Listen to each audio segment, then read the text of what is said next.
پھر اسی طرح نبی صلی اللہ علیہ وسلم دن میں 100 بار استغفار کیا کرتے تھے. تو اس لیے ہم سب کو بھی کثرت سے استغفار کرنی چاہیے. استغفار بیماریوں کا علاج بھی ہے اور اللہ کے عذاب سے بچانے والا بھی، اللہ سبحانہ وتعالیٰ کی رحمت پانے کا ذریعہ ہے، اور پھر بارش کے نزول کا ذریعہ بھی ہے، زراعت میں برکت کا ذریعہ، کبیرہ اور صغیرہ گناہوں سے معافی کا ذریعہ، اچھا اعمال نامہ پانے کا ذریعہ، یعنی قیامت کے دن انسان کو جن کی بخشش ہوگی ان کو خوشخبری دی جائے گی اور ان کا نامہ اعمال جو ہے وہ بہترین نامہ اعمال ہوگا. پھر جنت میں درجات کی بلندی استغفار کی وجہ سے ہوگی.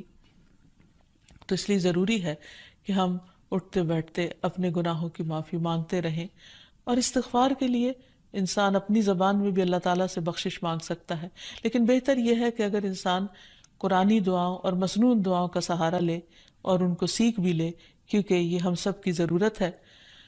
سورۃ نوح میں اللہ سبحانہ وتعالیٰ فرماتے ہیں، حضرت نوح علیہ السلام نے اپنی قوم کو استغفار کرنے کو کہا، اور کیا کہا؟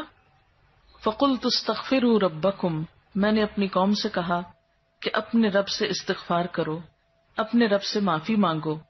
تو نتیجہ کیا ہوگا؟ اِنَّهُ كَانَ غَفَّارًا، بے شک وہ بہت زیادہ معاف کرنے والا ہے. يُرْسِلِ السَّمَاءَ عَلَيْكُمْ مِدْرَارًا، تم پر آسمان سے خوب بارشیں برسائے گا، آسمان کو تم پر برسنے والا بنا دے گا. وَيُمْدِدْكُمْ بِأَمْوَالٍ وَبَنِينَ، تمہیں مال اور بیٹوں سے مدد دے گا. وَيَجْعَلْ لَكُمْ جَنَّاتٍ، تمہارے لیے باغات بنائے گا. وَيَجْعَلْ لَكُمْ أَنْهَارًا، اور تمہارے لیے نہریں جاری کر دے گا. آپ دیکھیں کہ ایک انسان کی خواہش کیا ہوتی ہے کہ اس کو کیا کچھ ملے، یعنی رہنے کا مقام اور حالات جو ہیں وہ پرسکون ہو. پھر اس کے بعد یہ کہ مال ہوں، بیٹے ہوں، باغ ہوں، اور زندگی کی اور آرائشیں اور نعمتیں ہوں. یہ ساری چیزیں کہاں سے ملتی ہیں، کیسے ملتی ہیں؟ استغفار سے ملتی ہیں. عام طور پر لوگ پریشان ہوتے ہیں، دکھی ہوتے ہیں. مثلا ایک شخص ایک بزرگ کی محفل میں آیا اور اس نے کہا کہ میرے حالات بہت تنگ ہیں، مجھے بہت پریشانی ہے، میرا رزق بہت تنگ ہے، تو آپ مجھے کوئی وظیفہ بتائیے. تو انہوں نے اس کو کہا کہ کثرت سے استغفار پڑھو. دوسرا آیا، اس نے کہا بچوں کی شادی نہیں ہوتی، تو آپ نے اس کو بھی کیا بتایا کہ کثرت سے استغفار کرو. تیسرا آیا تو کہنے لگا کہ بہت قحط سالی ہے، فصلیں اچھی نہیں ہوتی، تو آپ نے اس کو بھی استغفار کا بتایا. تو کسی نے ان سے پوچھا کہ بھائی 3 لوگ آپ سے 3 ڈفرنٹ مسئلے لے کر آئے ہیں، اپنی پریشانیاں لے کر آئے ہیں، آپ نے تینوں کو ایک ہی چیز بتائی ہے. تو اس پر انہوں نے یہی سورۃ نوح کی آیت پڑھ کر سنائی کہ دیکھو یہ قرآن میں اللہ کا وعدہ ہے، اور اللہ کا وعدہ سچا ہے. اللہ تعالیٰ کی بات سے بڑھ کر سچی بات کس کی ہو سکتی ہے؟ ہمارے پڑھنے میں کمی کوتاہی ہو سکتی ہے، لیکن اللہ کی بات میں کوئی شک نہیں. ذالک الکتاب لا ریب فیہ، یہ وہ کتاب ہے جس میں کوئی شک نہیں. لیکن یہ ہے کہ بعض اوقات ہم خود پڑھنے میں کوتاہی کر دیتے ہیں. تو جن کا رشتہ نہ ہو رہا ہو وہ بھی، جن کا ہو چکا ہو اور شادی کے پرابلمز ہو وہ بھی، جن کا ہو چکا اور پھر بچے نہ ہو وہ بھی، ان سب کے لیے ایک ہی وظیفہ ہے، اور وہ کیا ہے؟ استغفار کا.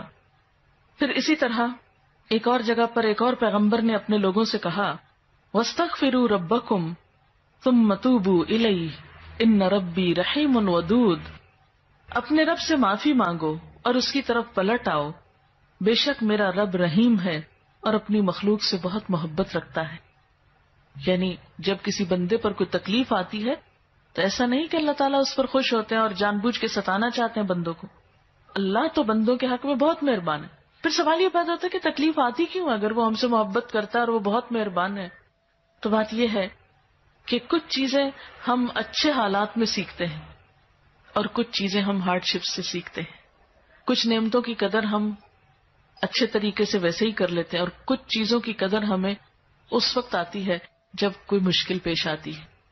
آپ دیکھیے کہ اس کی مثال یوں ہی ہے کہ جیسے کچھ کھانے آپ کچے ہی کھا لیتے ہیں، جیسے فروٹس وغیرہ ہیں، آپ کو پکانے کی ضرورت نہیں ہوتی، لیکن کچھ کھانے آپ کو پکا کر کھانے ہوتے ہیں. اسی طرح زندگی میں کچھ حالات ایسے ہوتے ہیں کہ جن میں آپ آرام سے سیکھ جاتے ہیں، یا کچھ باتیں آپ کو بغیر کسی مشکل کے سمجھ میں آ جاتی ہیں، لیکن کچھ باتیں آپ کو مشکل آنے پر سمجھ آتی ہیں. اور جس طرح انسان پختہ اور میچیور ہوتا ہے مشکلات میں، آپ نے دیکھا ہوگا کہ جو بچے ہارڈ شپس میں پلتے ہیں وہ بڑے ہو کر ان میں اسٹیمنا زیادہ ہوتا ہے، لیکن جو بچے بہت نعمتوں میں اور نازوں میں پلتے ہیں وہ اتنے بہادر اور اتنے ہمت والے نہیں ہوتے. اس لیے دھوپ اور چھاؤں، غم اور خوشی، دونوں اس کائنات کا حسن ہے. دن اور رات ایک بہت بڑی نشانی ہے ہمارے لیے. تو اس لیے جب تکلیف آتی ہے تو اس موقع پر انسان اللہ کی طرف زیادہ رجوع کرتا ہے، اللہ کو زیادہ یاد کرتا ہے، زیادہ ذکر کرتا ہے، اور اس طرح انسان کے گناہ دنیا میں ہی معاف ہونے لگتے ہیں. ایک اور جگہ پر آتا ہے وَأَنِ اسْتَغْفِرُوا رَبَّكُمْ ثُمَّ تُوبُوا إِلَيْهِ يُمَتِّعْكُمْ مَتَاعًا حَسَنًا، اور یہ کہ تم اپنے رب سے معافی چاہو اور اس کی طرف پلٹ آؤ تو وہ تم کو اچھا ساوانی زندگی دے گا. یعنی دنیا کی اچھی نعمتیں کس سے ملیں گی؟ استغفار سے.